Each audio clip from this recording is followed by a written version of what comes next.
Hey, what's going on, you guys? This is Madam Anyone, and I'm coming back to you again. This time, I'm coming back to you with another story from Bossip. This is the Bossip team, and this is about Chuck D. Chuck D pens open letter amidst Grammy turmoil. Early this week, we reported that the Recording Academy and the Grammys were having an internal battle with former CEO Deborah Dugan seeking a $22 million settlement to leave her position quietly. At this point, though, it would have to be settled. The settlement would have to take back her comments. She has now appeared on morning shows with her lawyers and is doing the opposite of exiting quietly. If you do not know who Deborah Dugan is, she was the executive for the Recording Academy. One of the highest positions, or if not the highest position that you can get in the Recording Academy. Durgan's claims have caught the attention of fans and industry insiders alike as she exposes what a lot of us have always thought: the Grammys are rigged, much like sports and everything else.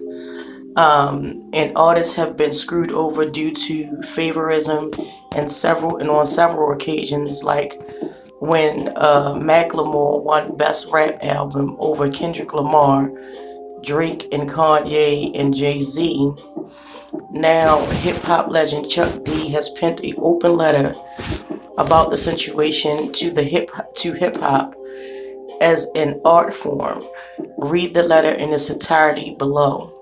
And this is the letter from Chuck D himself.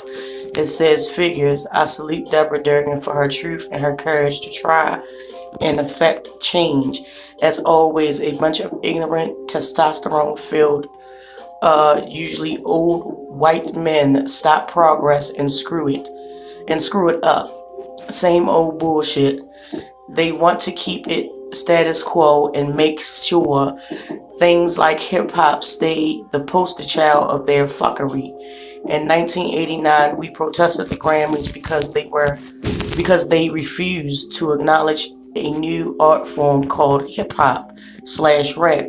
I responded with the lyrics, 'Who gives a fuck about a goddamn Grammy?'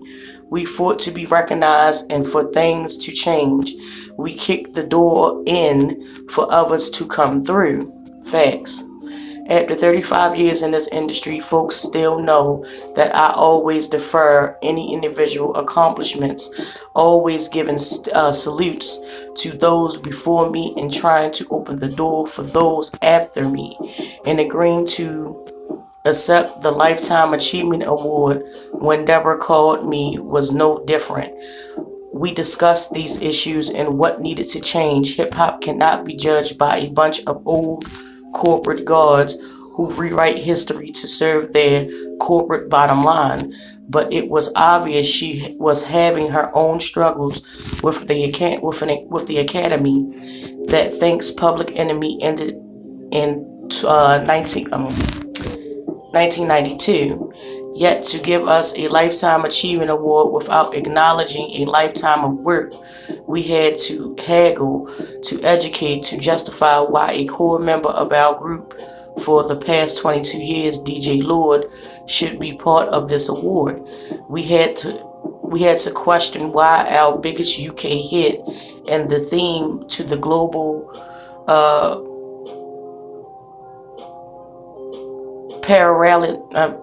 I cannot. Games Harder Than You Think was left out, maybe because it was released on my independent label, Slam Jam, and not a major. Never could I imagine that pushing for the recognition our art form deserved would turn into artists being coerced into disrespecting the craft themselves, the culture, and other people, only to chase the bag and validation from corporations and award shows who don't care about you. I hope this letter will be a wake-up call for them. new folks, but the same old bullshit patterns doesn't change a thing. So I'm not surprised that Deborah Durgan is out.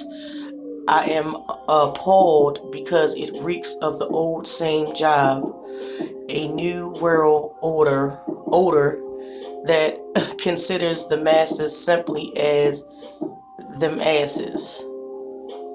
And that's it. That's basically what you heard from Chuck D, one of the pioneers, a legend in his own right. Has always been vocal, has always spoken about the Academy and them not honoring and recognizing hip hop and rap as an art form, which is truly an art form. For most of those old heads, like myself, hip hop back in the late the late 80s was like the thing to do. It spoke about experiences, much like the old R&B back in the day, or what they would call it back in the day, pop, which is really R&B. It spoke on true life experiences, much like rap and hip hop spoke on true life experiences. You know, where you come from. What was the situation at the time with the society, and in R&B it was love and feelings and thoughts, and it was real and it was genuine, not like today. But like Chuck D, I'm not surprised. It's just being exposed now. And also P. Diddy himself, when he accepted the awards, he kind of snubbed the Grammys and was like, look, we got to take control of our own shit. And I mean, the message has always been out there, but hopefully this time around in the year 2020, this will all come to pass. I believe any music, whether it be hip hop, rap, mumble rap, deserves to be heard and judged fair and accordingly, and that it should be recognized in its own individual art form. So much kudos to Chuck D, and much kudos to Deborah Durgan for having the courage to step up and step down and still speak out about the wrongs that's going on in the Recording Academy. So with that being said, thank you so much. I am Madam 81. Please don't forget to like, subscribe, and share, and I will talk to you guys